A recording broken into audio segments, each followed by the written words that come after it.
তো 2024 সালে যারা ফিনল্যান্ডের স্টুডেন্ট ভিসার জন্য অ্যাপ্লিকেশন করবেন, এই ভিডিওটি তাদের জন্য খুবই গুরুত্বপূর্ণ। কেন গুরুত্বপূর্ণ? এই ভিডিওতে আমি স্টুডেন্টদের রেসিডেন্স পারমিটের প্রসেসটা ডিটেলসে আলোচনা করব। 2024 সালে যারা স্টুডেন্ট রেসিডেন্স পারমিটের জন্য অ্যাপ্লিকেশন করবেন, কিভাবে ডকুমেন্ট কালেক্ট করবেন, কি ডকুমেন্টস লাগবে, আপনার স্পন্সর যদি বিজনেস করে তার কি ডকুমেন্টস লাগবে, স্পন্সর যদি জব করে কি ধরনের ডকুমেন্টস আপনি তার কাছ থেকে নেবেন, কত টাকা ব্যাংকে রাখতে হবে, সব এই ভিডিওতে পাবেন। সো ভিডিওটি প্রথম থেকে শেষ পর্যন্ত মনোযোগ দিয়ে দেখবেন, তাহলে আর কোনো এজেন্সির কাছে আপনাদের যেতে হবে না, অথবা আমাকেও কোনো ধরনের প্রশ্ন করতে হবে না। তারপরও যদি আপনারা পার্সোনালি কোনো কাউন্সেলিং নিতে চান, আমাকে ইমেল করতে পারেন। আমার ইমেল অ্যাড্রেস ভিডিও ডেসক্রিপশনে দেওয়া থাকবে। আমি পার্সোনাল কাউন্সেলিং করে থাকি, একবারে ফিনল্যান্ড আসা পর্যন্ত কাউন্সেলিং আমি দিয়ে থাকি। তো ভিডিওটি যদি আপনাদের উপকারে আসে লাইক দিবেন, আর যদি আমার চ্যানেলে নতুন হয়ে থাকেন অবশ্যই আমার চ্যানেলটি সাবস্ক্রাইব করে রাখবেন। তো চলুন ভিডিওটি শুরু করি।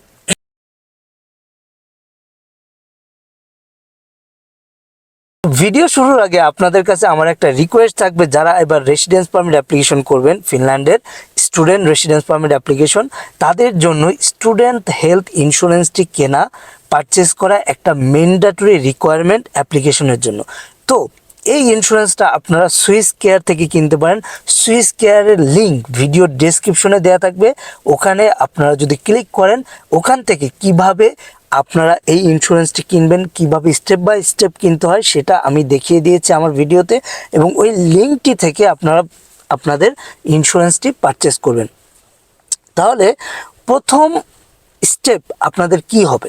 এখন প্রথম স্টেপটা হচ্ছে ফিনল্যান্ডের একটা অ্যাডমিশন অফার লেটার।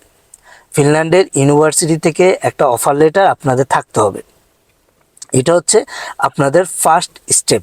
তো আপনারা যখন অফার লেটার পেয়ে যাবেন ইউনিভার্সিটি থেকে, সেটা হতে পারে ব্যাচেলর অথবা মাস্টার্স, তারপরে আপনাদের মেইন কাজগুলো শুরু হবে। তো মেইন কাজের ভিতরে যেটা হচ্ছে, একটা হচ্ছে টিউশন ফিস পে করা।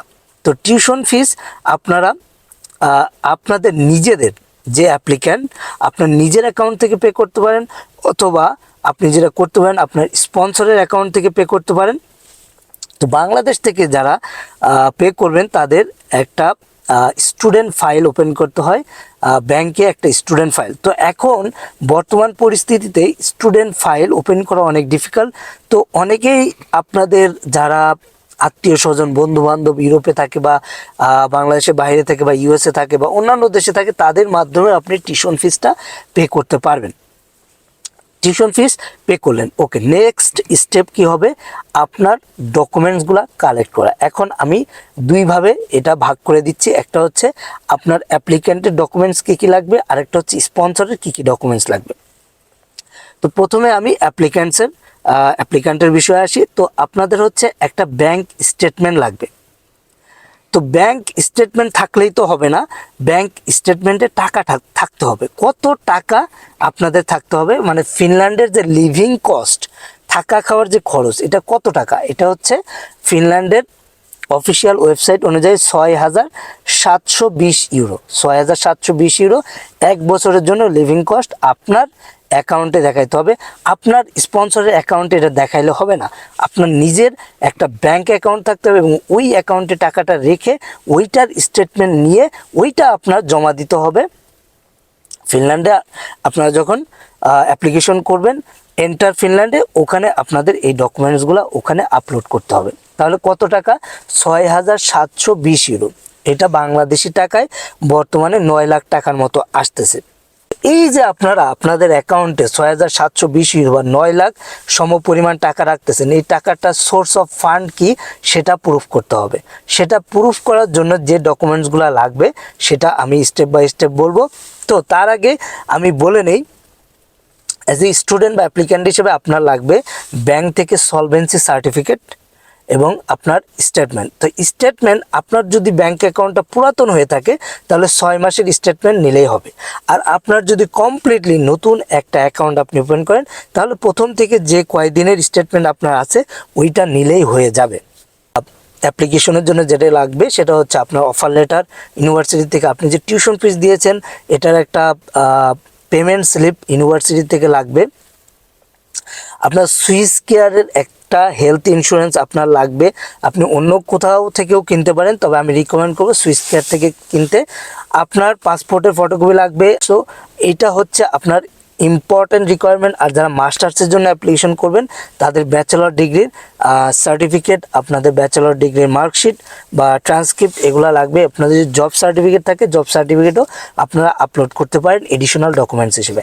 এখন আসি স্পন্সরের ক্ষেত্রে, যে এই যে টাকাটা আপনারা যেটা আপনাদের অ্যাকাউন্টে রাখছেন 9 লাখ সমপরিমাণ টাকা বা 1 বছরের যে 6,720 ইউরো, এই টাকাটা এখন আপনি যদি নিজে সেলফ স্পন্সর হইতে চান, আপনি নিজে স্পন্সর, তাহলে কি হতে হবে, আপনার একটা জব থাকতে হবে অথবা আপনার একটা ব্যবসা থাকতে হবে, তাহলে আপনি স্পন্সর হইতে পারবেন। তো মোস্ট অফ দ্য ক্ষেত্রে দেখা যায় যে আপনি যে ইনকামটা করতেছেন অ্যাজ এ এমপ্লয়মেন্ট হিসেবে ওই টাকাটা হয়তো ইনাফ নাও হইতে পারে। তো এডিশনাল একজন স্পন্সর রাখলে ভালো হয়। কিন্তু আপনার ইনকাম যদি 1 লাখের উপরে হয়, 1.5 লাখ বা 2 লাখ টাকা হয়, আপনি নিজেই সেলফ স্পন্সর হইতে পারবেন। সেক্ষেত্রে কি কি ডকুমেন্টস লাগবে আমি বলে দিব। তো এখন আপনার স্পন্সর বলতে কী হচ্ছে, যে আপনাকে টাকাটা দিয়েছে। তো নর্মালি এটা বাবা মা হয়ে থাকে অথবা ভাই বোন বা ফার্স্ট ব্লাড কেউ হইলে ভালো হয়, ফার্স্ট ব্লাড না হইলেও চলবে। তো সেক্ষেত্রে রিস্কটা থাকে, কিছু রিস্ক থাকে। তবে লাস্ট ইয়ার আমার দেখা মতে মোটামুটি ফার্স্ট ব্লাড ছাড়াও যারা স্পন্সর মামা চাচা খালু সবারই মোটামুটি ভিসা হয়ে গেছে। ওকে, এখন আসি আপনার স্পন্সর, ধরেন আপনার প্যারেন্টস অথবা আপনার রিলেটিভ যেই হোক না কেন সে জব করে, তাহলে কি কি ডকুমেন্টস লাগবে? তাহলে তার কাছ থেকে যে ডকুমেন্টসগুলো আপনি কালেক্ট করবেন, তার জব সার্টিফিকেট লাগবে, তার 6 মাসের পে স্লিপ লাগবে যেখানে জব করে, অথবা স্যালারি স্টেটমেন্ট লাগবে 6 মাসের। তার যদি জব আইডি থাকে জব আইডিটা দিতে পারেন, এটা অপশনাল। তার এনআইডি কার্ড যদি থাকে এনআইডি কার্ডের ফটোকপি দিবেন, অথবা পাসপোর্ট থাকলে পাসপোর্টের ফটোকপি দিবেন।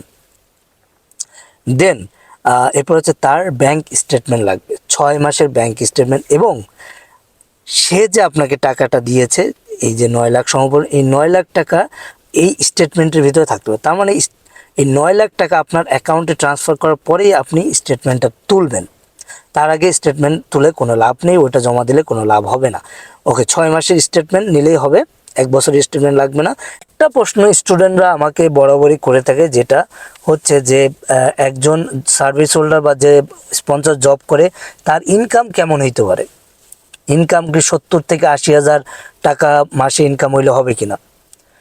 তো এই বিষয়টা আমি ক্লিয়ার করে বলি, আপনার ইনকাম, আপনার স্পন্সরের ইনকাম যদি 70 থেকে 80 হাজার টাকা হয়, এটা ইনাফ না।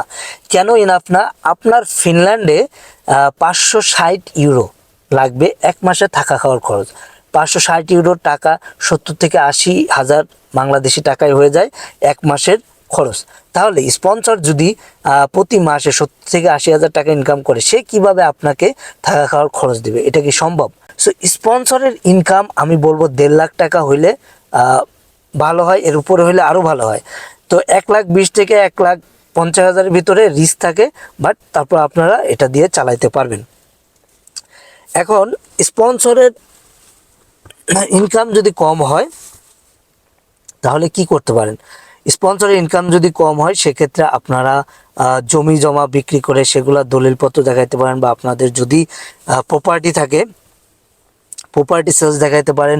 আপনাদের যদি কারো বাসা ভাড়া পান, বাসা ভাড়ার ডকুমেন্টসগুলো দেখাইতে পারেন, এগুলো দেখাইতে পারেন।